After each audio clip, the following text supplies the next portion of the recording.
So, ayun, magandang hapon sa inyo lahat mga idol. So, marami pa rin sa atin nagtatanong kung ano nga ba yung mga ginawa natin sa ating arms core mga idol na kinonvert natin sa PCP. So, kayo mga idol is papaklasin ko to, kakalikutin natin yung ating arms core, papakita natin dun mga idol yung mga parts na mga binago natin at kung ano-ano nga ba ito at anong ginagawa nito sa unit natin. So, hopefully panoorin nyo itong video sa mga arms core user dyan o sa mga natatanong sa atin regarding sa arms core. Ito po at ito po sana ito yung makatulong sa inyo sa mga merong arms core na kinonvert into PCP. So, try natin ito. At gagawin ko rin ito mga idol sa Nimrod natin. So, ipapakita rin natin yung ating Nimrod. At lilinisan ko kasi lahat ng tatlong unit natin. Yung arms core, yung Nimrod, tsaka yung ating tactical mga idol. So, lilinisan ko po yung lahat. Papakita natin doon. Pero yung sa tactical, titingnan ko muna kung kailangan kong baklasin kasi para kasing may singaw. So, pwede i-load ko muna siya. Tapos try ko kung saan yung singaw para mahanap ko na din. And yung sa Nimrod naman, walang singaw. Kaso ang dumi na talaga niya mga idol na stock shop siguro for 2 months siguro na stock. Ang dami ng mga ano. Kaya papalitan ko na din ng mga pyesa mga idol ng o-ring para at least diretso na. At hopefully makita nyo. Lalo na yung mga spring. Yung mga laging nagtatanong sa akin anong ginagamit nating ball spring. Anong ginagamit natin hammer spring and gano'ng kahaba. So, ayun mga idol, kaso itong arms core natin is hindi po natin ito lalagyan ng hangin at wala ata itong regulator. So, ito mga idol yung ating arms core. Ayan, kung napapansin nyo, binalot ko na talaga to. So, pinaliguan ko itong mga idol ng WD-40 at in-stock to. So, dinagay ko lang to sa ilalim ng gaan natin mga idol, hindi ko na nagagamit. Maraming interested dito kaso syempre ito yung pinakauna natin mga idol na laruan. Hindi natin to bibitawan mga idol. Ayan. So nakita yung dumi na.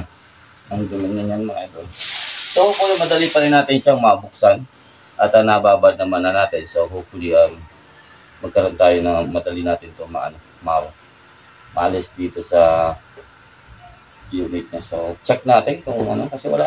May ano pala tayo. Kaso nakarekta. Ayan, walang hangin.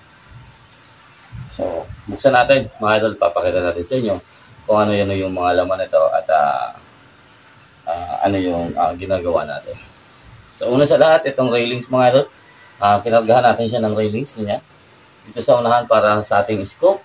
Kasi ginawa natin itong bullpup. So, kailangan natin maiabante yung ating scope mga idol. Pero maraming gumagawa dyan ng mga maker mga idol na kinakabit na lang nila sa barrel or parang may mga pyesa sila. So, magtanong-tanong na lang kayo kung paano nyo i-abante yung inyong scope. Kasi sa akin mga idol, prelagyan ko yung ating barrel na ganito. So, ito mga idol, mayroon itong thread na nakakabit dito. Para ito may kakapitan. Then, dito naman sa likod, mga idol, meron din tayo dito sa baba na nakakabit dito sa may ating may board. So, ayan. So, yan sa top. So, mga alin pala ito. So, ganap tayo dito ng mga fit. At bubuksan natin yan. May mga maliliit tayo dito, alins. Meron tayong malaking alins. Meron din tayong liha. Okay. Hopefully, mabuksan. Lagyan natin sa top.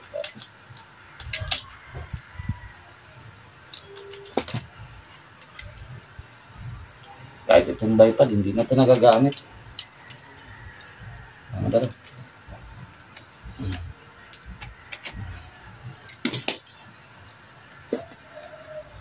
Oh, makasunod lang ang idol. Oh, malambot naman.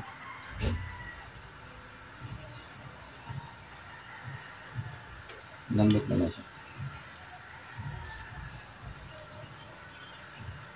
So, yun na. Kinalawang na talaga. Ayan, oh. So, hindi ko alam kung dudulas ito mga idol pag hinila natin yung ating barrel.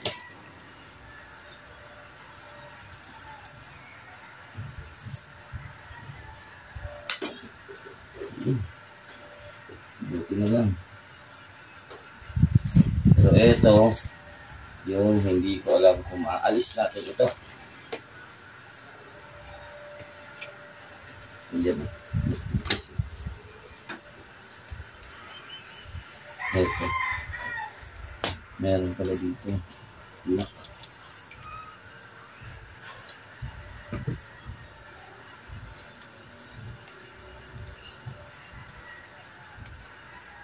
Matigas. Alam ba yun? Nakakalimutan ko na din ito. Ay, kung paano ko ito natatanggal. So, natanggal ko na dito. Tanggal ko na ito.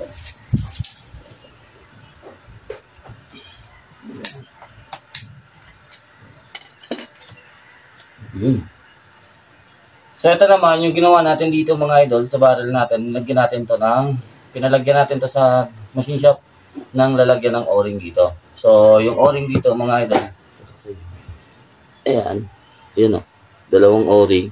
So, pinakita ko yung ating butas ng transfer port para maiwasan po natin yung backfire dito sa barrel. Kasi yung arms core, dito siya nagpa-backfire. Mga nagkakaroon siya dito ng backfire or dun mismo sa bolt, sa kasahan. So, papakita ko rin sa inyo para natin alis yun. So, etong barrel, wala akong gagawin dito. Alinisan ko lang siguro, tapos sprayan ko lang paint. Etong bolt naman, eto may ginawa tayo dito.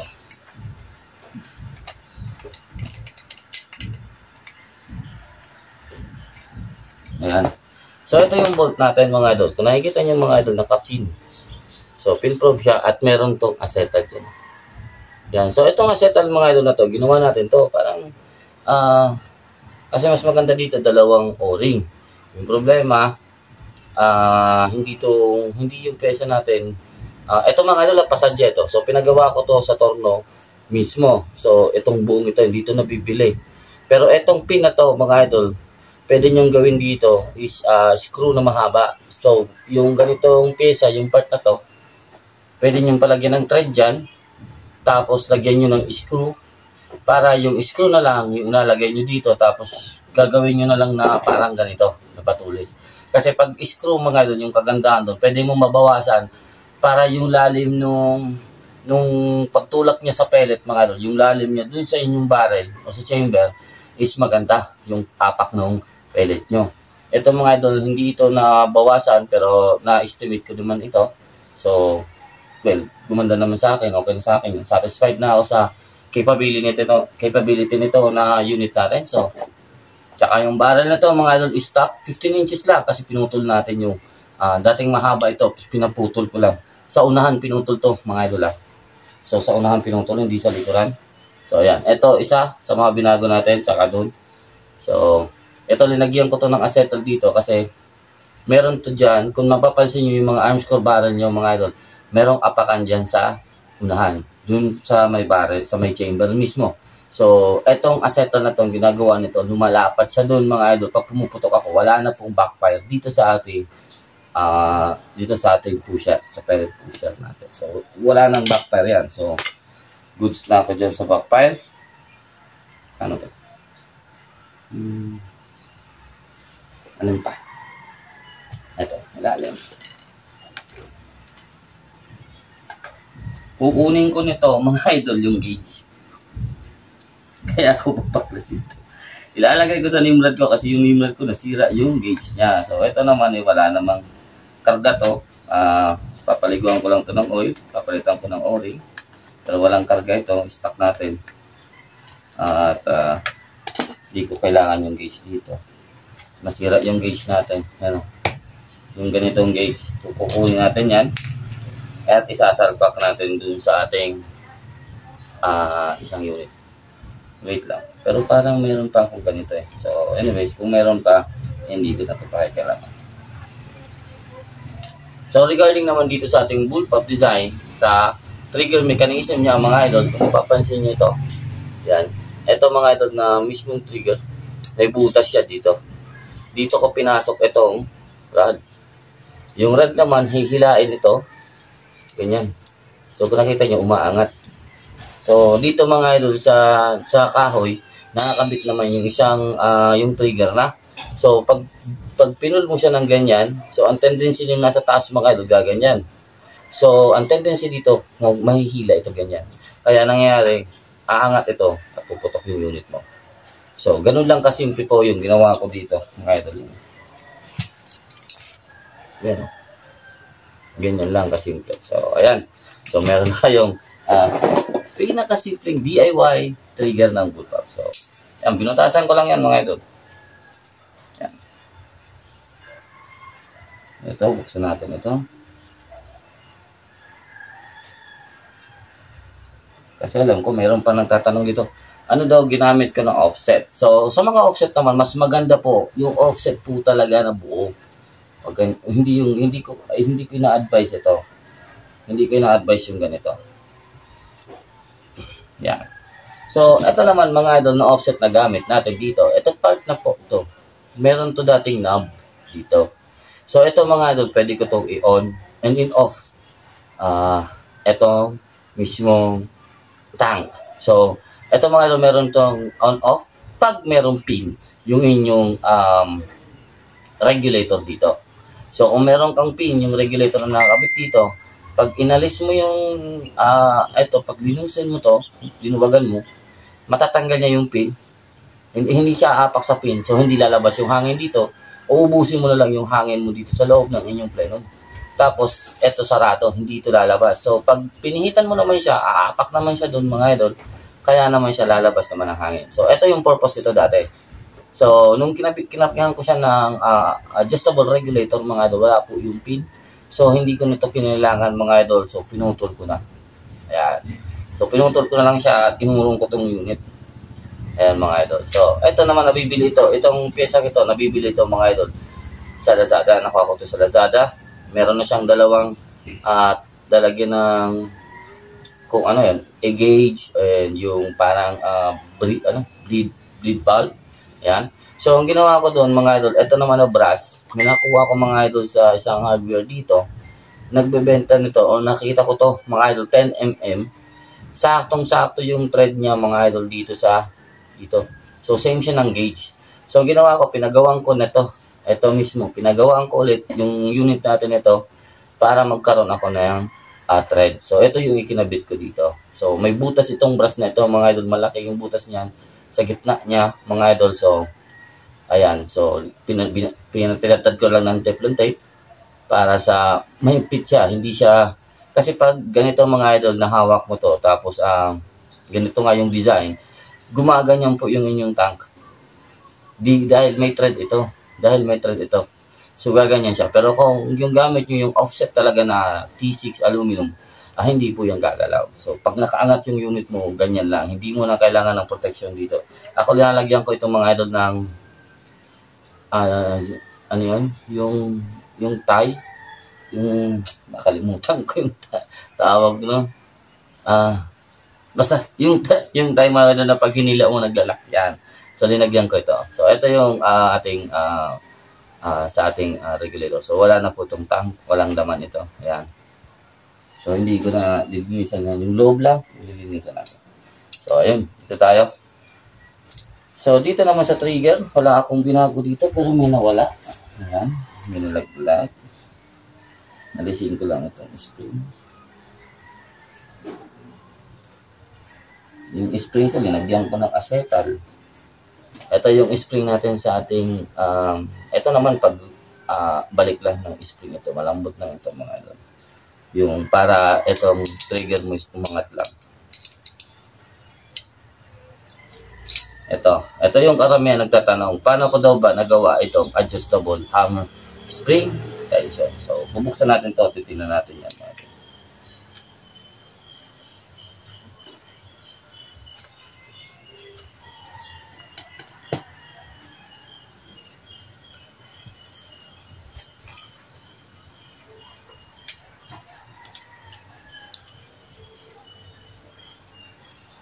Ayan. Kung napansin nyo, sa karamihan ng arms core, mga idol, pag inalis mo itong trigger, mahaba yan. Sa akin, maiksi lang. Ayan. So, maiksi lang yan, pero hindi pa ito nakaalis na sa top. So, yung original yan, mga idol, is tagos yan. So, kakagat yung thread nito, mga idol, dito sa top. So, sa akin, hindi. Tig-isa yan, mga idol.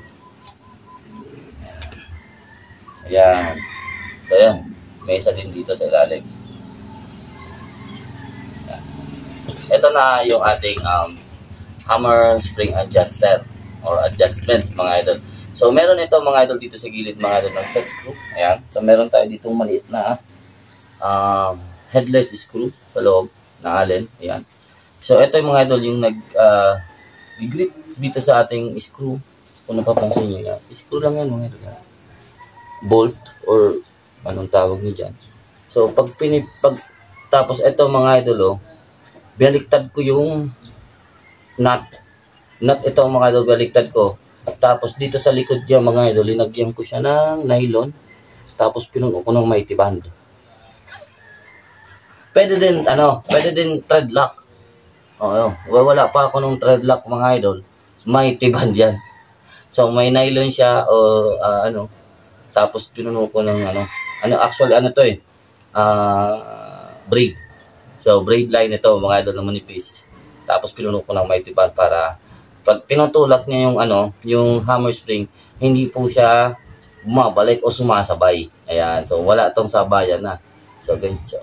Pag tinulak mo papasok ito, ayan, nakita niyo pumapasok siya.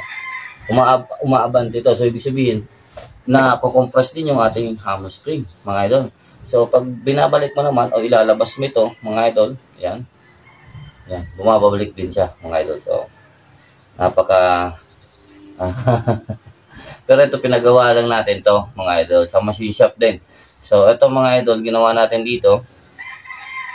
Pinasukat natin to sa machine shop kasi yung butas nito hindi na po binago. Ito lang yung spring natin sa ating hammer. So, ito, mga idol, sa payog itong spring. Napaka-exit na lang din. So, ito, mga idol, hindi na natin yung binagong butas.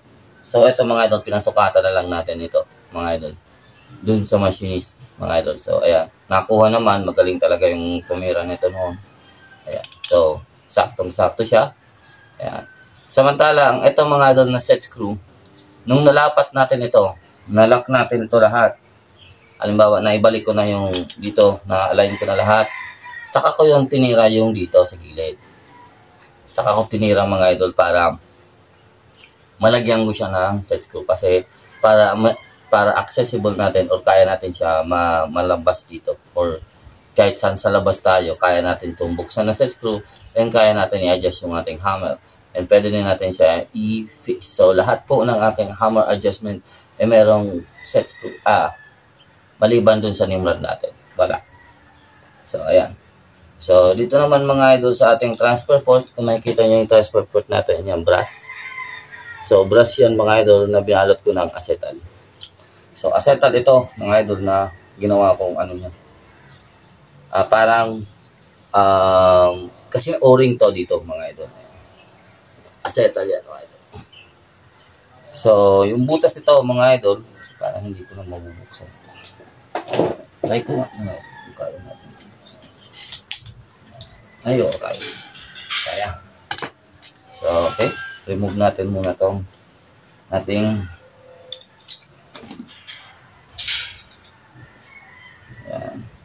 hammer. Yan yung hammer natin. So, wala naman tayong binago dyan. So, ito, mga idol, acetal ito. Naglagay ko dito para mas fit siya pag sa backfire. Kasi isa pa ito na nagkakaroon ng backfire dito sa ating arm score. So, maraming area ng backfire yung arm score. Kaya, mahirap siyang palakasin. Mahirap. Pero pag napigilan mo yan lahat, mga idol, makukuha mo din yan. Yung discard. So, ayan. Acetal siya, mga idol, na na sinuksok natin dito. Yan. Itong brush naman na ito, mga idol, nabili ko ito sa Nabili ko ito sa Lazada. Brush tube. Lang. Mahirap ito pag ngayon. Yan. So, ayan. Meron pa siyang isang o-ring na lang. Ayan. So, alisin natin ito. Then, sa mga nagko-convert, huwag niyong kalimutan ito. So, ito, mga idol, nakakabit ito, mga idol, sa ating valve housing sa loob. Ito po ay set screw niya sa likod. Sa likod po binalagay ito, hindi po sa harap. Sa likod. Kasi pag sa harap mo ito linagay, sisingaw po yung unit nyo. Sa likod ito, mga idol, para ma-prevent niya mga idol yung pag-urong. Kasi kung nakikita nyo, yung mahawak lang dito, mga idol is ito. Tsaka yung nasa taas. So, just in case na ma-overfill or ma-overload ito, or kadalasan ito mga idol, umuurong ito. Ang gagawin niya yan, dyan mga idol, is lalaki yung butas nyo dito kasi iuurong ng hangin ito. Eventually. So, kailangan nyo ng set screw. Saan yun? Ito. Yan.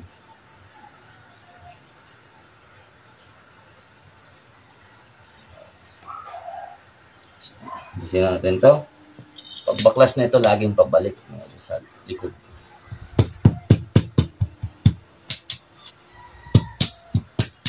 Papakita ko sa inyo yung gamit natin dito.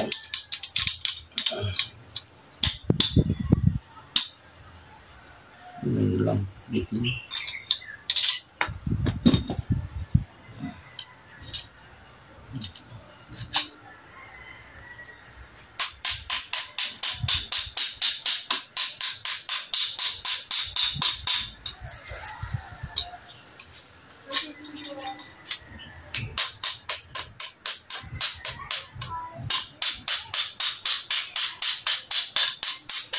Kalawang na talaga.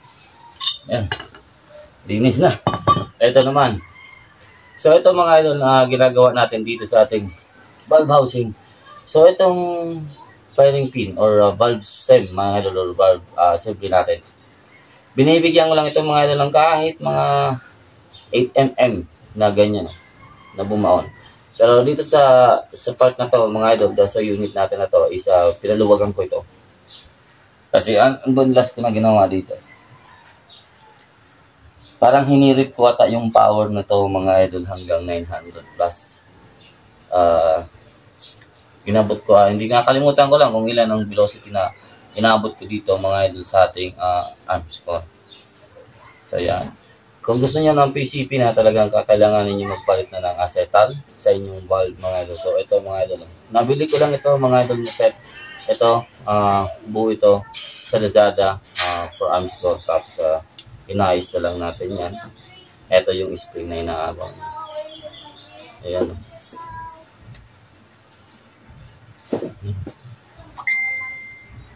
Ayan. Ito lang yung spring natin mga idol. Ito nakukuha ito mga idol sa payong. Dun sa folding na payong. Kasama nitong ganitong spring. Kasi ito mga idol nakukuha ito dun sa may ulo ng payong. Nataas siya mga idol. So ito yung sa gitna. Sa gitna ito sa may hawakan. Ito naman mga idol sa taas ito nakukuha. So pag binaklas nyo talaga yung payong, yung automatic yung pag pinipindot mo na buka mga idol. Tapos nasara pag pinindot mo ulit. Meron nyo ng ganito spring. Ito mga idol, medyo mahaba ito, parang ganyan lang kaaba siya. Pero kung mapapansin mo malambot talaga. So ito yung ginagwa natin dito sa ating valve. Yan. Tapos meron din tayo dito mga idol, itong washer na to mga idol is para dito lang. Yun, kasi namali tayo dito ng butas kung paano natin mag-powerize dati. Kailangan natin butasan. Ito yung tinira ko. Dapat pala dito sa gilid yan. So, dapat yung biyak nito mga idol pahaba hanggang sa bunganga nito. Ito pag bumubuka. So, dapat ganun yan mga idol. Kung makikita nyo yung tactical natin, ganun na po yung ginawa natin doon sa ating tactical. So, yung tactical natin nga pala, yung ating tactical, meron pong valve housing. Hindi tulad ng iba na wala. So, yung sa atin po merong valve housing. Makikita nyo rin yun mga idol pag binaklas natin. So, ayan. So, ito yung mga binago natin. Pretty much it mga idol. Halos lahat naman. Ano pa yung mga inyong katanungan mga idol. So, hopefully, nasagot na ito. So, maraming nagtatanong sa atin. So, lilinisan ko to at babalik ko. Siguro, hindi ko na kukunan ng video at mahaba na rin po yung 24 minutes para sa ating ganitong video. So, pretty much it mga idol. Yun. Dito wala tayong binago dito. So, yung ginawa ko lang dito ay binutas ko to para masilip natin yung screw na ipapasok natin dito. Pero dito sa ilalim mga idol, wala pa akong binago dyan kasi may thread po yan. So, wala akong binago dyan eh. Parang inalis ko yata yung thread nito. So, yun, para dire-diretso yung pag-ano natin. Ito lang. So, itong pyesa na to, tsaka itong pyesa na to yung mga binago natin. Tsaka dito sa barrel. So, Ito, para mag-prevent yung ating backfire dito sa dalawa. Kasi pag sinalpak mo yan, ganyan. So, para wala tayong backfire dito, para solid yung ating putok. Kasi pag may backfire yung unit, yung mga idol, asahan yung mga idol na pwedeng mag-play po yung inyong accuracy, mga idol. So, maglalaro po yung inyong accuracy dyan sa backfire. So, ito wala naman na. So, pero sabi nga, kung ano lang kinaya niya mga idol, hanggang doon lang. Pero meron to mga idol, na-tune ko ito. Sa 720 feet per second, 760 feet per second ata. One holer din ito mga idol sa 30 meters. So, saglit lang, silipin ko yung barrel nito. Okay, malinis pa yung barrel, maganda pa yung barrel. So, one holer din ito mga idol sa 30 meters. Pero bibir ang, kung anong pinaka, 144 ata. 144 yards yung pinakamalayo ko dito, uwak, mga idol yung binara ko dito. So, kaya nito magpaabot dun sa ganong kalayo, mga idol. Pero sa totoo lang, halos kahit ano naman, siguro na unit, kaya magpaabot sa ganong kalayo, mga idol, basta marunong kang mag-hold, then mag-dial. Tapos alam mo, mga idol, yung pwedeng bagsak ng inyong pellet sa inyong reticle or sa dun sa inyong reticle ng scope, mga idol. So, pero sabi nga, talagang babagsak at babagsak na ng projectile mo, kailangan mo lang talaga iangat yung inyong unit, mga idol, para mag-compensate dun sa ating sa ating slope, mga idol. Tama ba? Slope ba tawag dyan? Nakakalimutan mo na naman. Basta yun na yung mga idol. Yung arc, yung arc ng travel ng projectile natin. Kasi from the muzzle, mga idol, down sa target nyo is lagi po magkakaroon ng ganyan yung ating projectile. Then, syempre, kailangan natin mag-compensate. So, ibabalik ko lang ito mga idol lahat, tapos pupunan ko lang ng mga oil para at least pwede ko naman ulit silang i-stack. So, hindi ko ito lalagyan ng hangin. Tapos, kukunin ko lang yung ating gauge dito. Kasi kakarga ko sa Nimrod. So, siguro yung Nimrod naman yung ating susunod na babaklasin, mga idol. So, panoorin nyo yun sa isang video naman, mga idol. So, yun. Thank you. Hanggang dito lang. Take care. God bless.